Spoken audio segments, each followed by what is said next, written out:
Vendredi 4 août 2023, mesdames et messieurs, bonsoir. Un invité dans ce journal, M. Toumi Mwanza, il est au cadre au sein du mouvement de Barzo du Congo et il est aussi chef des travaux au niveau de l'UNIKID avec qui nous allons devoir parler de l'actualité. M. Toumi Mwanza, bonsoir. Bonsoir, messieurs les journalistes. Comment vous allez? Très bien, par la grâce de Dieu.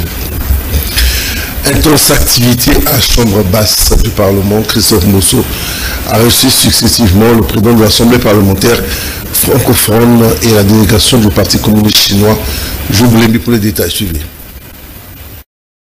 Accompagné du premier vice-président André Mbata, l'honorable Christophe Mbosso Kodiampouanga, président de la Chambre basse du Parlement, a reçu en audience ce vendredi 4 août 2023 dans son cabinet du Palais du Peuple, M. Francis Driun, président de l'Assemblée parlementaire francophone et la délégation du Parti communiste chinois. Ces hôtes chinois sont venus lui expliquer que le Parti communiste chinois veut développer la coopération avec des partis politiques congolais. Conduite par Zhao Bin, ambassadeur extraordinaire et plénipotentiaire de la République populaire de Chine en République démocratique du Congo, la délégation chinoise n'a fait aucune déclaration. Par ailleurs, au sorti de son entrevue avec le speaker Mbosso Kodiampouanga, le président de l'Assemblée parlementaire francophone Francis Driun s'est exprimé en ces termes. Et je tiens encore une fois à dire félicitations à tous les organisateurs, organisatrices qui ont œuvré et qui ont fait les Jeux de la francophonie un succès.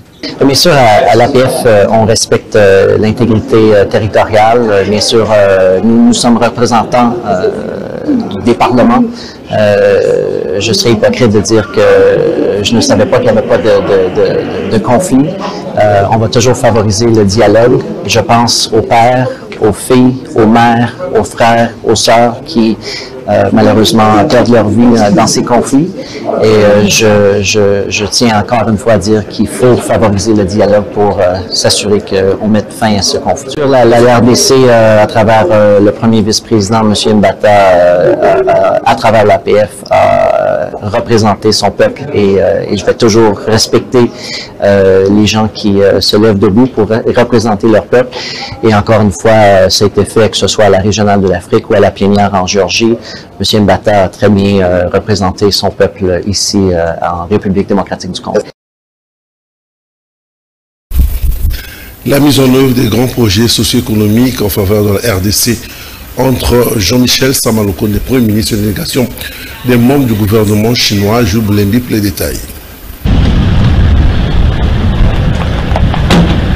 La République démocratique du Congo et la Chine attendent de renforcer leur coopération bilatérale. C'est dans ce cadre que le Premier ministre Jean-Michel Samalukonde a reçu ce jeudi 3 août 2023 à la primature une délégation chinoise conduite par Zhou Ruyong, le ministre chinois assistant du département international du comité central du Parti communiste chinois PCC en sigle. La délégation chinoise est venue rassurer les chefs du gouvernement congolais de l'accompagnement de son pays en faveur du développement économique et social de la RDC. Devant la presse, le ministre chinois Zhou Ruyong a expliqué la quintessence et l'importance de sa rencontre avec le Premier ministre congolais.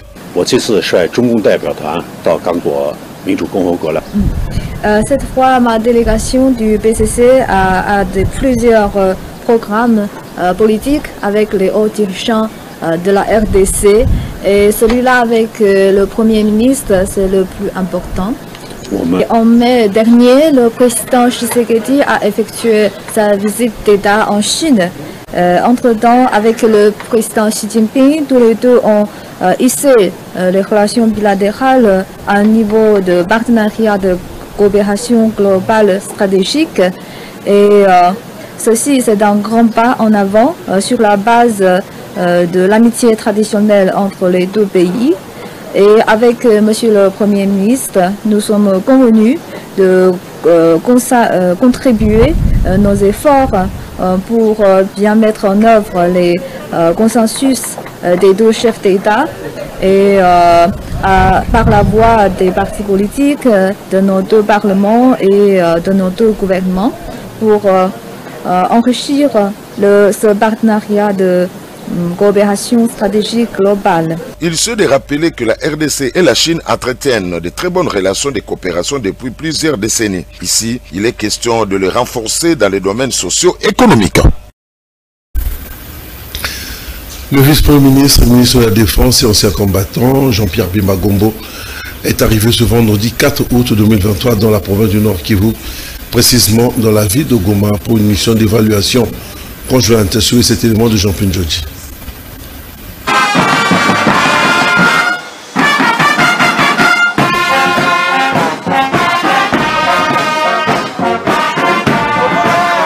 Le rétablissement de la paix dans l'Est du pays a fait savoir le vice-premier ministre, ministre de la Défense nationale et ancien combattant Jean-Pierre Bemba Gombo. La République démocratique du Congo milite pour une coopération militaire sincère avec les pays amis pour le rétablissement de la paix dans l'Est du pays, a fait savoir le vice-premier ministre, ministre de la Défense nationale et ancien combattant Jean-Pierre Bemba Gombo à l'occasion de son mot de clôture de l'évaluation de l'accord de coopération militaire avec le Kenya. Ce vendredi 4 août 2023, nous sommes à Goma dans la province du Nord Kivu. Jean-Pierre Bemba Gombo en a profité de cette occasion pour remercier le Kenya d'avoir déjà déployé des troupes pour accompagner la RDC à faire face à cette situation lui imposée. À ce moment que la RDC est confrontée à l'insécurité et au terrorisme, elle compte sur la coopération sincère avec les pays amis, car cette situation affecte toute la région. Car, dit-on, lorsque la maison du voisin brûle, lorsque ses voisins n'y prêtent pas attention, le feu risque aussi de les atteindre. À cet égard, nous invitons le Kenya en tant que pays ami et frère à accompagner sincèrement la République démocratique du Congo dans la crise d'agression de les victimes de la part du Rwanda. Nous sommes à l'époque où les États doivent s'unir pour agir au profit de l'émergence et du développement de l'humanité et de l'Afrique. Parmi les résolutions issues de cette évaluation, on peut épingler celle relative à la mise en place d'une commission mixte RDC-Kenya pour assurer le suivi de la mise en œuvre de l'accord de coopération militaire signé en avril 2021 et de la formalisation des activités de formation militaire en cours au sein des FRDC par les instructeurs kenyans.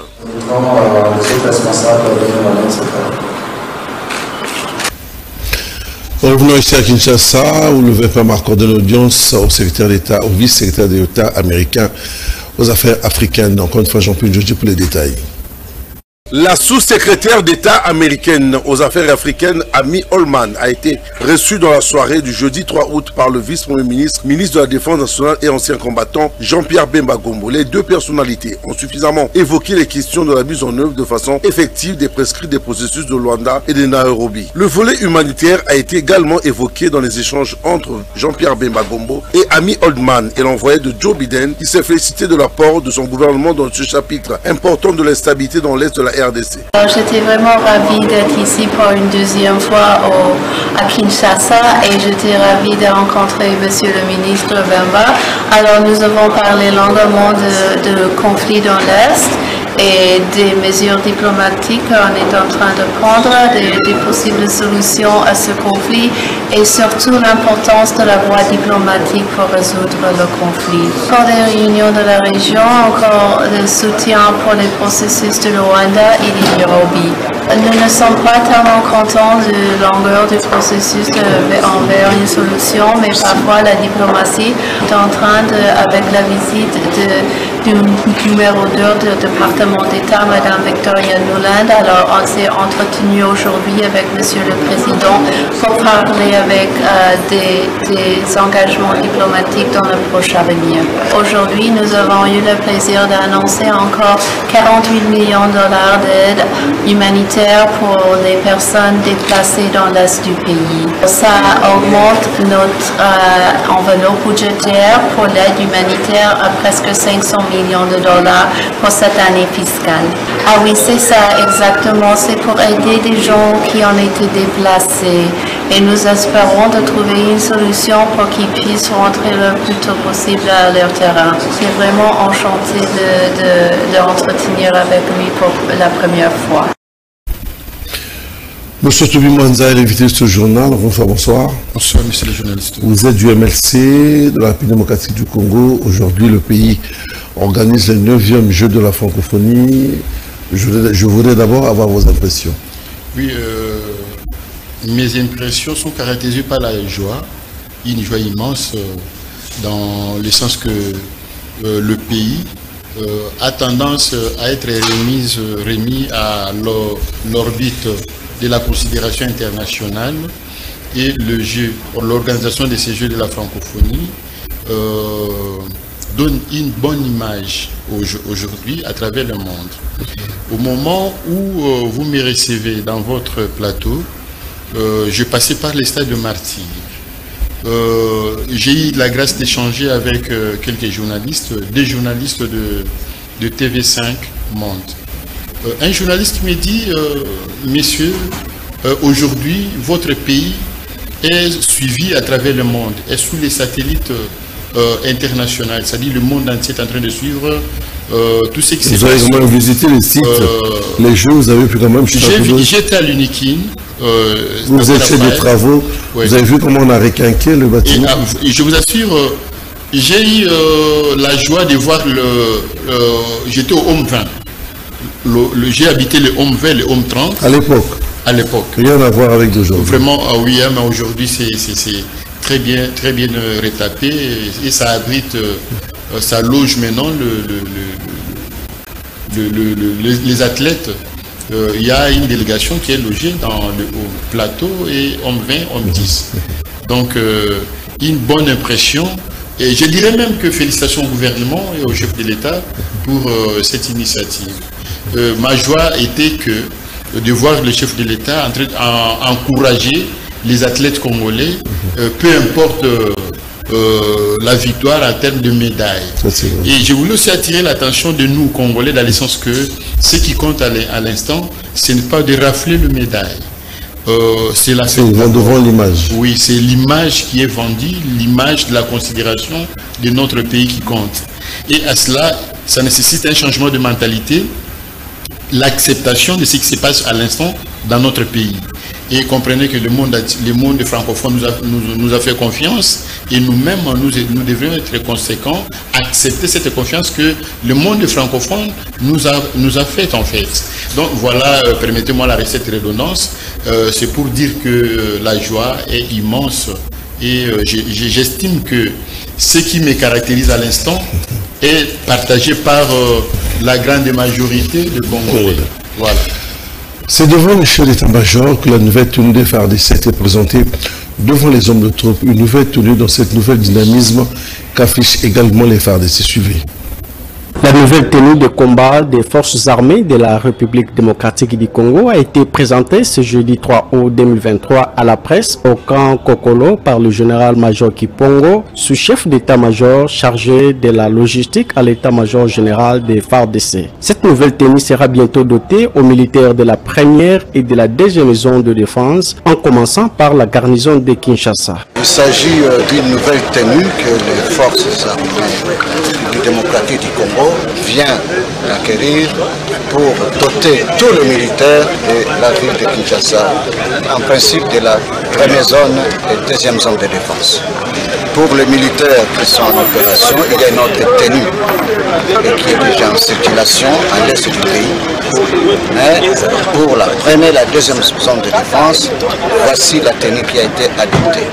Comme ça, nous aurons une distinction entre les gens qui sont en opération, les militaires en opération et les militaires en opération.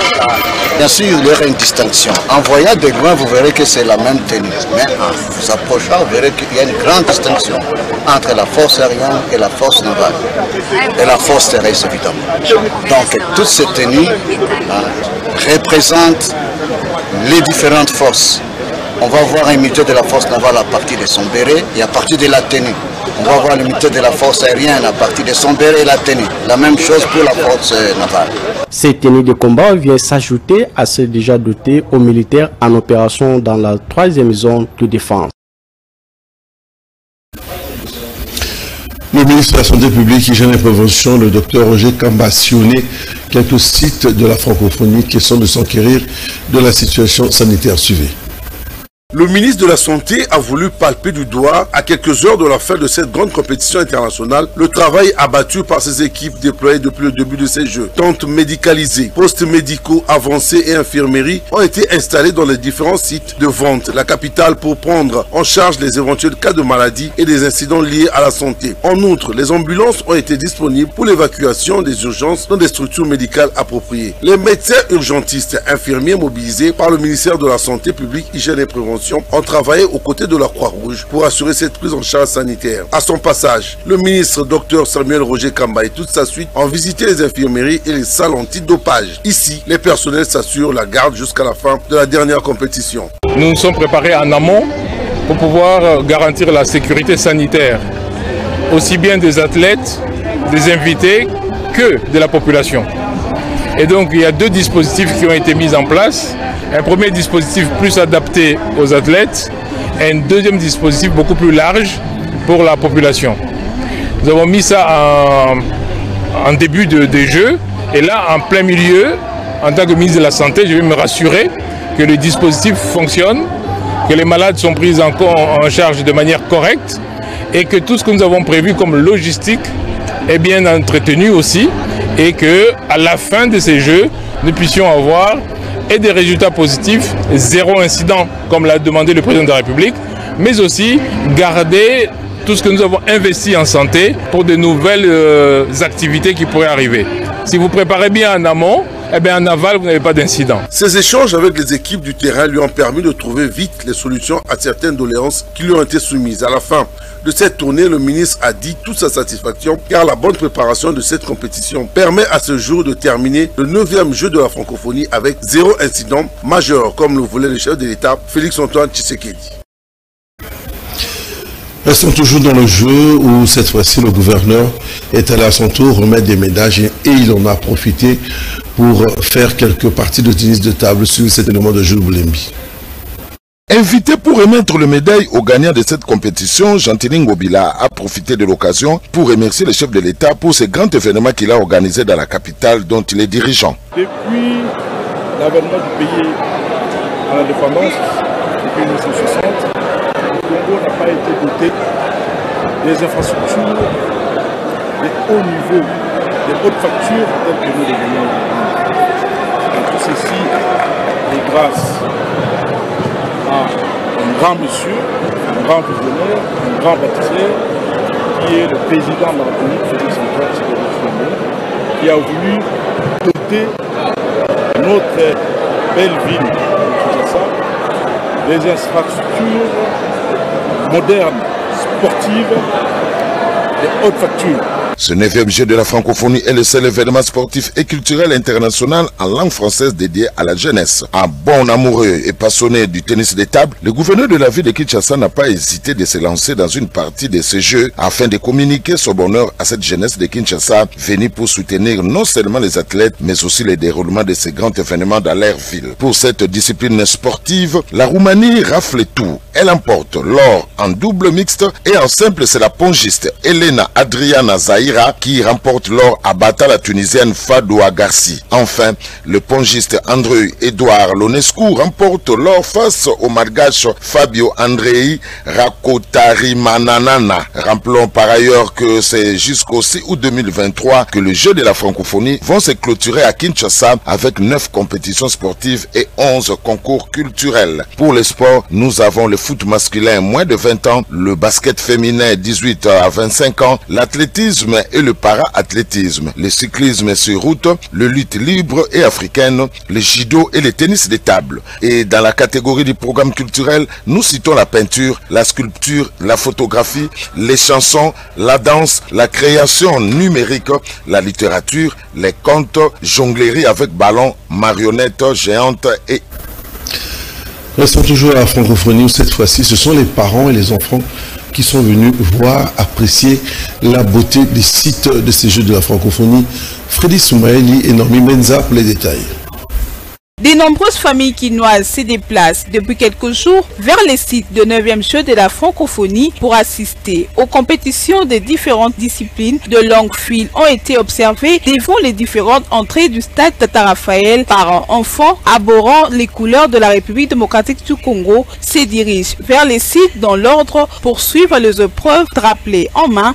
Les enfants de tout âge, filles et garçons, accompagnés de leurs parents, sont visibles aux environs de sites de ces jeux. De la grande porte d'entrée, en passant par le stade du football, judo, tennis de table et lutte africaine où se déroulent les compétitions. Ces enfants se prennent des photos devant et à côté de la mascotte du 9e jeu de la francophonie. Quelques parents rencontrés se sont exprimés en ces termes. On est venu juste pour qu'ils puissent quand même vivre les événements, comment ça se déroule.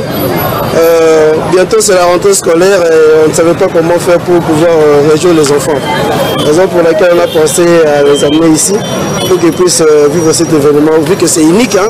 C'est unique pour notre pays. Un petit cadeau de la part des parents pour les enfants. Puis, les enfants étaient vraiment contents de venir visiter, voir comment les stades est devenu.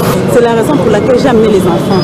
Notons que le 9e jeu de la francophonie ont débuté le 28 juillet dernier et se poursuivent jusqu'au 6 août prochain. La République démocratique du Congo a décidé de réussir son cours par l'organisation de ce jeu de la francophonie. Nous allons boucler ce chapitre de la francophonie, mais cette fois-ci hors des installations, les terrasses et puis les restaurants ou quelques quinois avant d'y accéder. Passe quelques moments pour venir soit prendre de la bière ou encore prendre quelque chose à manger. Naomi Mbonda et Mikonjo pour le détail. Ils ont repris goût à la vente. Le commerçant situé tout au long du stade Tata Raphaël vend énormément. Le tout s'écoule normalement, boissons, nourriture, pour le plus grand bonheur des clients congolais et étrangers qui viennent au stade. Mais avant d'y accéder, ils passent dans certains maléois de cet endroit pour manger soit le fumbois, soit le pondou ou encore de la viande. La plupart des commerçants et passants rencontrés remercient le chef de l'État pour cette aubaine de la francophonie qui leur a permis de faire des ventes exceptionnelles. Non, nous on est très contents parce que il y a déjà le brassage des cultures. Nous accueillons des délégations étrangères qui viennent ici à Matongé. On fait des connaissances, on échange et puis c'est très positif en tout cas pour nous. Oui, moi j'ai été témoin d'une dégustation. Bon, ils ont vraiment aimé. Surtout le fumbois de chez nous, bon, un ami il a beaucoup aimé. Disons merci à cette organisation. Nous disons merci à tous ceux qui ont concouru à la réussite de cette organisation. Et puis bon, c'est une première au Congo quand même. Parce que nous, c'est une source de fierté. Bon, si ça pouvait encore se répéter dans 10 ans, ça serait une bonne chose. Depuis le commencement, je crois bien, c'est la première fois que je puisse arriver ici. Mais j'ai constaté que ça évolue très bien. Il y a du respect.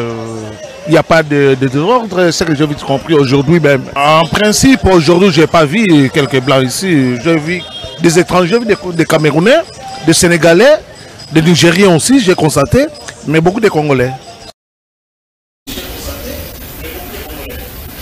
Monsieur Toubi Mwanda, je rappelle que vous êtes l'invité de ce journal, membre du MLC, membre de la libération du Congo. Nous avons pris le volet diplomatique avec la francophonie. Vous êtes congolais. Mais je voulais savoir comment se porte le MLC, bientôt les échéances, comment vous vous préparez et surtout que la CENI est en train de travailler normalement. Oui, merci beaucoup, messieurs les journalistes. C'est confirmé que la CENI tient mordicus pour organiser les élections au mois de décembre de cette année en cours. Entre-temps, pour nous, les MLC, le parti s'organise sous l'autorité de son initiateur, le fils de l'homme, le maître d'école, Bemba Gombo. Jean-Pierre qui, bien sûr, au-delà de ses fonctions actuelles, il a confié la responsabilité à tous les patriarches réunis pour organiser le parti et mobiliser les troupes. Au moment où vous me recevez dans votre plateau, messieurs les journalistes, l'étape alignement des candidats aux élections au niveau national, c'est déjà ok. Au niveau des nationaux, actuellement, le MLC est fin prêt pour les provinciaux et local. Donc le MLC est prêt pour les élections.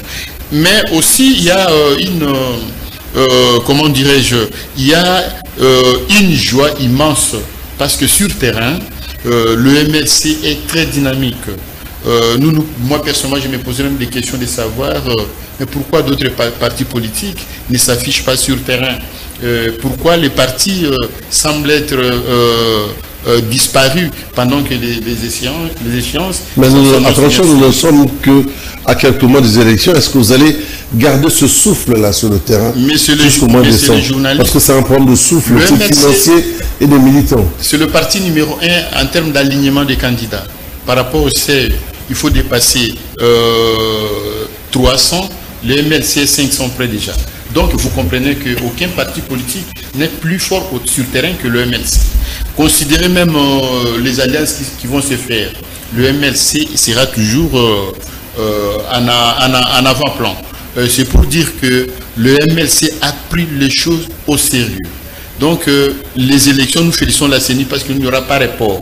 Et le MLC attend le coup de sifflet pour se lancer, pour aller dans les urnes. Et le MLC sera premier aux élections. Parce que sur le terrain, je ne vois pas un parti qui va battre le MLC aux urnes. La coordination de la nouvelle société civile congolaise à travers un point de presse a adressé une correspondance au président de la CENI dénoncer l'utilisation abusive des labels par les individus sans mandat ni qualité. Laetitia Louvezo et Verbata pour les détails.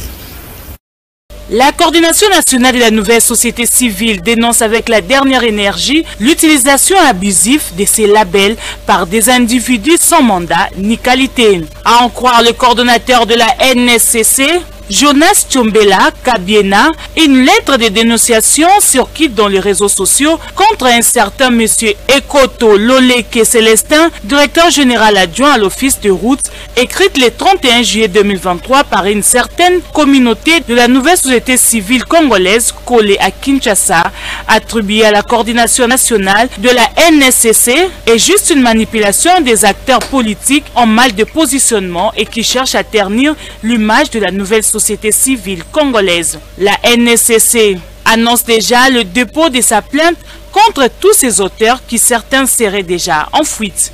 Cette lettre n'a pas l'entête de la nouvelle société civile congolaise. Pourtant, le siège est à Kinshasa. Il n'y a pas le logo de la nouvelle société civile congolaise. Et cette situation nous amène à dénoncer ce type de comportement des acteurs politiques à la veille de grandes manœuvres électorales où ils sont en mal positionnement, cherchent à tout prix à ternir l'image de la nouvelle société civile.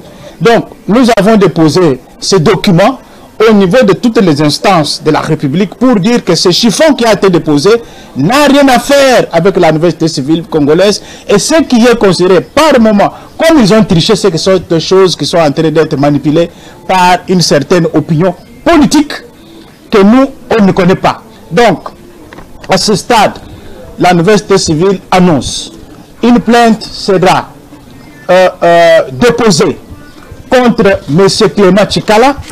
Une plainte sera déposée contre M. Itaba Okele Roger. En plus de tout cela, à Kole, la nouvelle société civile n'a ni bureau ni de représentants là-bas. Nous sommes dans la commune de Limité où les motocyclistes empruntent la passerelle pour leur déplacement, une voie réservée uniquement aux piétons. Christiane Zangabé pour les détails suivis. Véritable anarchie et au vu et au sud de la police, ces motards communément appelés Wewa à Kinshasa circulent sur cette passerelle exclusivement réservée aux piétons. Véritable danger pour les gens qui empruntent cette passerelle, surtout que la plupart des motards de la ville de Kinshasa ont de sérieux problèmes de code de la route, des problèmes de communication et d'intégration. Bref, aujourd'hui, le monde est ahuri, stupéfait de voir ce genre de civiques urbains orchestrés par ces Wewa. Sans gêne, sans être interpellés par la police, et ils ont fait de cette passerelle leur route au grand désarroi des piétons qui ne savent plus à quel sens se vouer.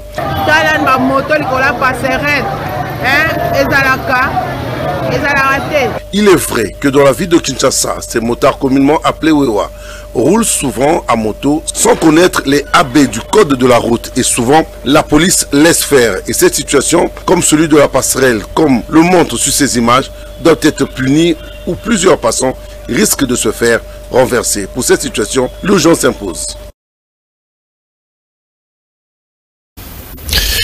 Espérons que la police va veiller au grain pour ne plus revoir ce genre de situation. À Kinshasa, les vendeurs du petit marché communément appelé Wenza Wileri, situé sur l'avenue Kabambar dans la commune de Lingwala, où les vendeurs vendent à même les sols. Quelques clients ont réagi face à ce marché suivi. Situé pas trop loin du rond-point Wileri, le petit marché de fortune érigé à cet endroit dérange de plus en plus les piétons. De part et d'autre, les habits sont étalés ça et là sur les étalages, exposés à la poussière. Quelques personnes rencontrées ont exprimé leur désarroi. Il y a des risques, et comme tu le vois, il y a des risques parce qu'ils exposent la marchandise sur le long du boulevard. Et le véhicule que vous voyez, donc à tout moment, ça peut arriver que les véhicules puissent marcher sur les vendeurs qui sont le long du boulevard. On va demander au gouverneur de la même façon ils ont construit les marchés, qui continuent aussi à suivre le vendeur de près et le pousser vers le marché qu'on a construit. Donc nous les acheteurs, ceux qui est sûr, nous allons, une fois en fait, nous allons découvrir qu'il y a un marché où les vendeurs exposent leurs biens, nous allons les chercher et de la même façon on fait Gambela, on fait Zando. Nous allons aussi nous habituer avec ces marchés ici pour aller acheter des produits dont nous en avons besoin.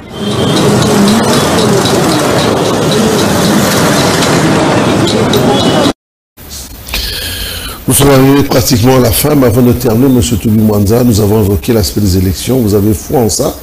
Oui, bien sûr que oui. Le MLC est plus fort que jamais. Ce qu'il faut dire, c'est un mot d'encouragement à la population, aux militants du MLC, parce que nous voulons l'Assemblée nationale et le Sénat de 2024. Même si l'opposition boude un peu cette tenue pour l'opposition. Non, mais l'opposition doit tirer les conséquences. Ils sont congolais, ils doivent se réjouir. Mais si les journalistes comprenaient que même avec ce qui se passe avec la francophonie, l'opposition doit se réjouir parce que c'est une affaire congolaise. Les élections concernent les Congolais. Aujourd'hui, le monde, regardez comment le monde bouge. Nous sommes patriotes. Et tout citoyen patriote, c'est que quand les choses bougent, ça les concerne. Donc l'opposition doit soutenir les élections, ils doivent s'engager aux élections parce qu'ils n'ont pas d'autres moyens à utiliser à part les urnes. Donc qui se prépare pour les urnes. Rendez-vous au mois de décembre. Pardon? Rendez-vous au mois de décembre. Oui, bien sûr. Bien sûr, rendez-vous c'est au mois de décembre. Là, tout le monde doit prendre conscience d'y aller. Et le peuple congolais également doivent prendre conscience d'y aller. Permettez, messieurs les journalistes, je voulais féliciter le membre du gouvernement par rapport à la réussite de la francophonie. Très important. Là, vraiment, il mérite le médaille d'or. Pourquoi pas le chef de l'État et sans oublier le VPM. Vous savez que pendant que la francophonie est en train de se jouer, il y a une sécurité bien organisée. Bemba Gombo Jean-Pierre est en train de travailler, de veiller pour la sécurité. Et au moment où vous venez même de monter les images, il a atterri à Goma aujourd'hui pour les évaluations. Donc, comprenez ce dynamisme qui s'est installé parmi les membres du gouvernement, avec tous les respects, messieurs les journalistes. Rapidement. Je voulais saluer également le VPM, mon aîné, Vital Kamere, chargé de l'économie, sur le travail qu'il est en train d'abattre. Donc il faut l'encourager également, parce que j'ai été très déçu. Je n'ai pas aimé, par rapport au comportement des Congolais, le jour de l'ouverture, où l'inconscience a trahi. Face à cette fête, vous venez réclamer la baisse des dollars. Là, je n'ai pas aimé. Et le dollar a baissé aussi. Et là, je n'ai pas aimé. Donc, il y a un grand travail qui est en train de se faire. Courage à tous les ministres et membres du gouvernement. Merci à vous, M. Toubi Mwanza. Merci à toute l'équipe technique. Vers Mbata, Letzel Oiseau, Naomi Benza, sans oublier Serge Kouilou, Koparbola, Freddy Takidi, l'Invincible à la réalisation. Je vous dis merci pour la confiance, la rediffusion. C'est à minuit. Et puis demain, je vous dis bye bye.